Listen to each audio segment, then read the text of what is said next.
시작할게요. 53페이지에 있는 폐기물 관리 계통. 지금까지 좀 계산 문제를 풀어가지고 그래도 어렵지는 않았지만 복습하는 개념으로 발열량이라든지 슬러지 같은 계산 문제들이 나오니까 좀 중점적으로 공부를 하시고, 폐기물 관리 계통은 그나마 조금 쉽죠? 근데 계산해야 되는 그런 문제가 있어요. 그래서 그 파트는 제가 그대로 설명드리고, 53페이지를 보시면 폐기물 처리 계통 및 수거라고 되어 있는데요.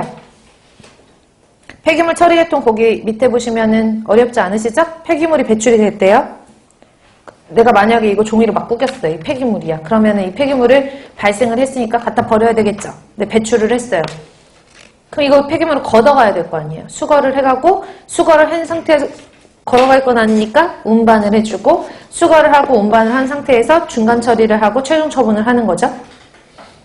근데 보세요. 제가 이거 갖다 버리는데 돈이 들까요? 돈은 물리적으로 힘은 들겠지. 근데 배출자가 이렇게 뭐 폐기물을 수거하고 처리하는데 비용을 어떤 부담을 하긴 하지만 어쨌든 그 전체적인 폐기물을 전체적으로 처리하는 그 비용에 제일 많이 드는 건 수집이에요. 수거. 뭐 할 때 돈이 제일 많이 든다고요? 수거.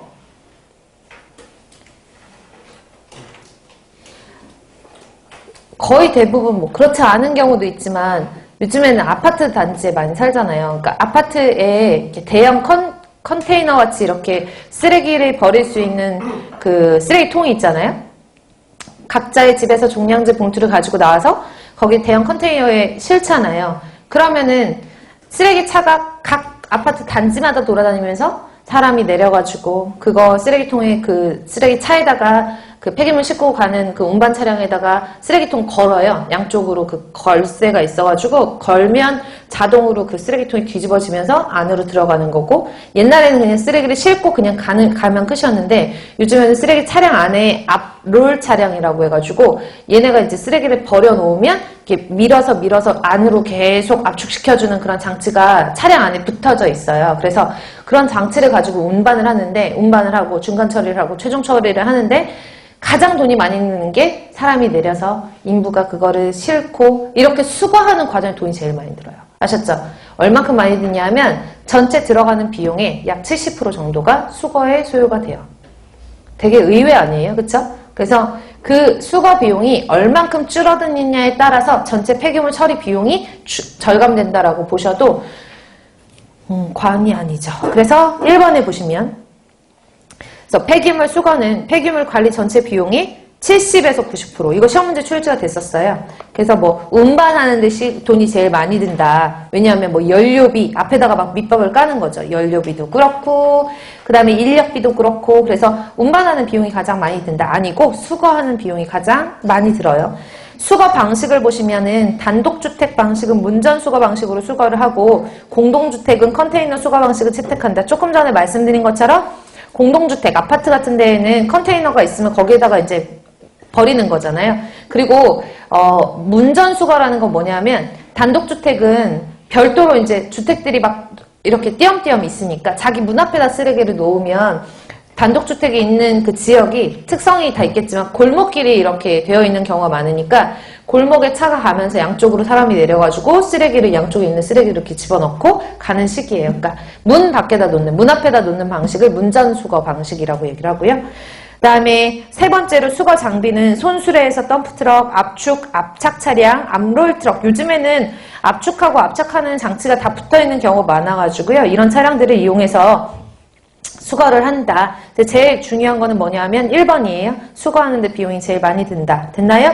그 다음에 4번으로 내려가시면은 수거에 영향을 주는 인자라고 되어 있는데 중요 표시하시고요. 시험지 엄청 잘 나오니까 잘 기억해 놓으셔야 돼요.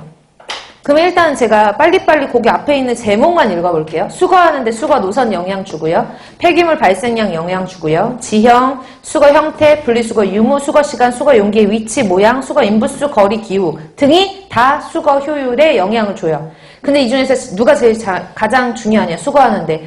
수거가 돈이 제일 많이 든다 그랬죠. 그쵸? 그러면 비용이 가장 제일 많이 들기 때문에 거기 수거에 영향을 미치는 인자 중에 제일 중요한 건 노선이에요. 수거 노선.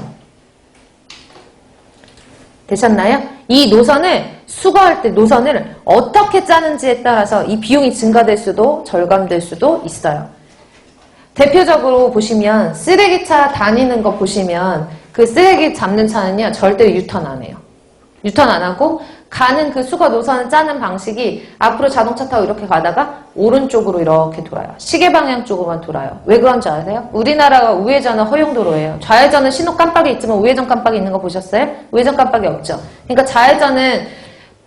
좌회전은 깜빡이를 켜고 신호를 받아야 갈 수 있는데 우회전은 신호를 안 받고 갈 수 있으니까 우회전마다 만약에 섰다고 생각해 보세요. 섰다고 생각하고 반시계 방향으로 돌면 반시계 방향으로 좌회전할 때 돌면 신호를 받고 서 있어야 되니까 공회전할 때 비용이 연료비가 들어가잖아요. 그쵸? 근데 우측으로 돌아가면은 연료비가 조금 절감되는 효과가 있어서 시계 방향 쪽으로 수거하고요. 언덕백이 올라갈 때 올라가면서 수거 안 해요. 왜? 위험하고요. 두 번째 연료비가 많이 들어요.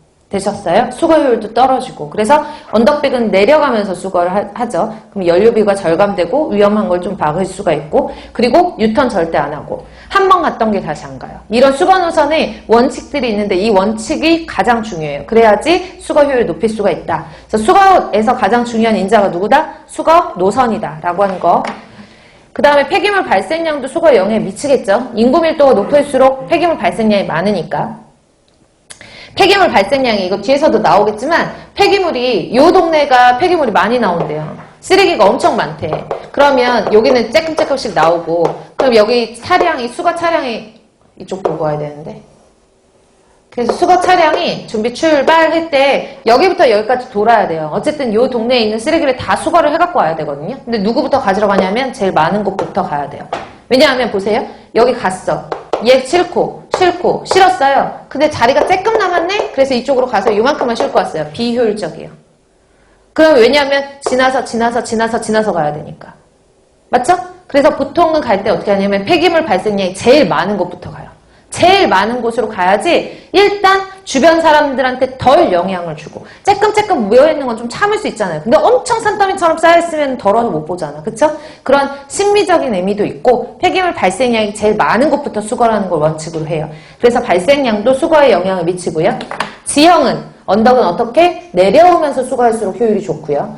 수거 형태는 폐기물 일괄 수거 시 수거 효율이 높아요. 그래서 분리수거 같은 거 할 땐 저희 아파트 단지는 매주 일요일 분리수거 날이에요. 그러니까 그런 거 하지 말고 평소에 그냥 다 분리수거 하게 하잖아요. 그러면은 효율이 오히려 떨어진대요. 한 방에 그냥 일정한 날짜를 정하고 일정한 시간을 정해서 분리를 하고 아니면은 수거를 하는 것이 훨씬 더 수거 효율이 좋고요. 압축 차량이 효과적이겠죠, 당연히. 실을 수 있는 양이 많아지잖아요, 적재 용량이. 분리수거 유무도 분리수거를 하면 수거가 조금 더 용이해지고 수거 시간은 당연히 출퇴근 시간은 피해야 되겠죠. 그 다음에 수거 용기와 위치와 모양 보시면 밀폐 용기 같은 경우에는 미관상 유리하면 악취를 방지하고 전염병 같은 걸 예방할 수 있어요. 그러니까 파리 같은 거 꼬이는 걸 막을 수도 있고 그 다음에 전염병은 쥐 같은